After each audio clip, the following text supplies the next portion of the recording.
What's up, everyone? I hope you all had a good day. Hope all is going well. If you've ever listened to my podcast before, you know that I'm a huge Chicago fan. I'm born and raised in the city. I love sports. I grew up watching football, basketball, baseball, hockey, the whole nine. Been watching football ever since I was a little kid with my father and my family. Well, anyway, today the news dropped that Justin Fields just got traded to the Pittsburgh Steelers. Pittsburgh now has Russell Wilson and Justin Fields in their quarterback room. They got them both for cheap. So that organization, first and foremost, is doing some very smart things. They got low investments that could potentially become big things for very little cost. Can't be mad at that. I have a Justin Fields jersey. I was a big fan of his. I'm still going to be a big fan of his. I'm going to follow his career in Pittsburgh. If he stays in Pittsburgh or whatever happens from there, I was of the belief that he should stay in Chicago. I know the Bears have the number one pick.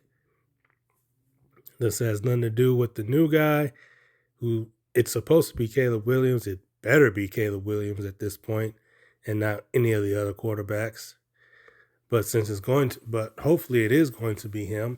I do hope he lives up to the hype. I feel like the hype's a little bit too much. I don't like that he's coming into a place where there's going to be a lot of pressure on him to succeed immediately. If he has an average year or a down year, his first year, he's going to get killed by the fans. He's going to get killed by the media who hyped him up. I don't think any of that's fair. But back to Justin. Sometimes like they tell the story. Media has told the story, but not fully. So I just want to take that time to tell it real quick. This was a quarterback who was brought in a situation where the management that brought him in and the coaching staff was told to either win now or you're fired. So he wasn't properly developed. The veteran star they had in front of him, Andy Dalton, was preferred over him. And then Fields kind of got thrust in and thrown into a very bad situation. Very next season, new regime, they traded Khalil Mack. They got rid of Akeem Hicks. They got rid of a few other players. They basically gutted their defense. And then they continued to gut that defense by trading Roquan Smith away and Robert Quinn. So that top defense from a few years ago was completely gutted. They got bargain-based players to play receivers. They had no offensive line. The Bears have had a hard time building an offensive line for over a decade now. No regime was able to build a good offensive line for whatever reason. Every quarterback over the last 5-6 seasons who have played for the Chicago Bears has gotten injured because of their offensive line, Fields included. So Fields' second year, which is new management for new management for Ryan Poles and Matt Eberflus. They are rebuilding. Had a ton of dead cap, which means that they had money that they could not. Which means that they had all this spent money, but they had but no value from it. And it was just trying to get rid of that money so that they'd be able to have more money in the future, and to get rid of those players so that they can have more money in the future and get big draft picks. So he had no offensive line. He had the worst defense in football. This is Fields' second year.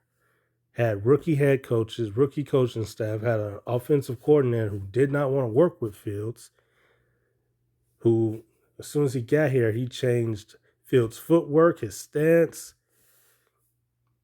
and his play calling was bad. And he's fired now. He's fired, but he got rehired in Vegas, which is the league, which the media has spun it to. This is the league's way of saying that maybe he wasn't the problem just because he got a second chance. Whatever. So that's Fields' second year. He starts scrambling a lot and running around a lot. His throwing slightly started to get improved a little bit better when they didn't have him trying to do a conventional Aaron Rodgers style offense. When they played more to his strengths, the offense was able to score, but the defense couldn't hold up. So worse defense. Then his third year, first 5 to 6 weeks, same issue, worse defense. They went back to that bad play calling before they decided to switch it up again. They did sign DJ Moore and added a few pieces, and there was some improvements with the team. Fields eventually got injured, and then after that, came back, started to play better, started to win a few games. All while that was happening, offensive line still really wasn't the best. They still have a big issue at left tackle. And on top of that, defensive coordinator got fired for personal issues, the assumption that he was doing some inappropriate things. Same thing for the running backs coach.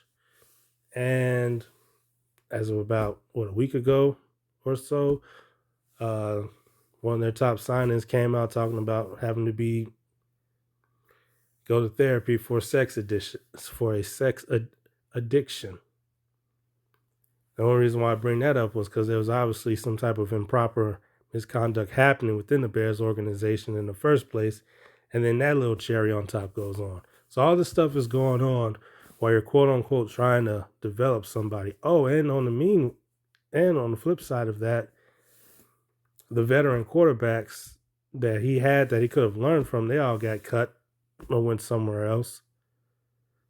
And so you had young quarterbacks. You had a young quarterback with a young backup quarterback and a veteran quarterback who's never really who's never amounted to anything. So he had really nothing he could teach Fields. So this was the situation for your player. You put him in the worst situation possible, and now you've traded him. So if karma were ever to happen, I would not be surprised. They seem to be doing everything they can to make the situation for the new quarterback coming in be a lot better. Gave him a veteran offensive coordinator, veteran wide receivers, veteran offensive linemen, veterans, players who have played the game already, who have experience and know what it's like to go through wins and losses. But not only did all those things happen, you still saw spectacular plays from Justin. And look, he made a lot of mistakes too as a player. Sometimes he held onto the ball too long. I mean, everybody says the deficiencies. I can name them too, and I do agree that they are there. But I just thought that a lot of his problems stem from a lack of good coaching. And I think that with good coaching, he's going to be just fine. And he's in an organization like the Steelers that win games. They win games. With a good quarterback, with no quarterback, they win games. They were in the playoffs last year, and the quarterbacks that got them there, they're all gone. So I wish nothing but the best for Justin Fields. He seemed to be a good guy. There's been nothing crazy going on about him. I wish nothing but the best for him. I'm going to follow his career. And like I said, as far as the new guy goes, when he gets here, Caleb Williams, I hope he does well as well. I hope he's able to live up to the hype. And I do hope the Bears are finally getting it right. And despite the fact that they had to waste a generational talent in Fields, which is what he is, despite the fact that they wasted that talent, I hope they do right by this guy. Now, this is a Christian channel. I'm usually preaching, talking about stuff from the Bible. But you guys know I'm a sports fan. I just had to get this off my chest. Thank you all for listening. I still like Fields. And I hope he does well in Pittsburgh when he gets his chance to start.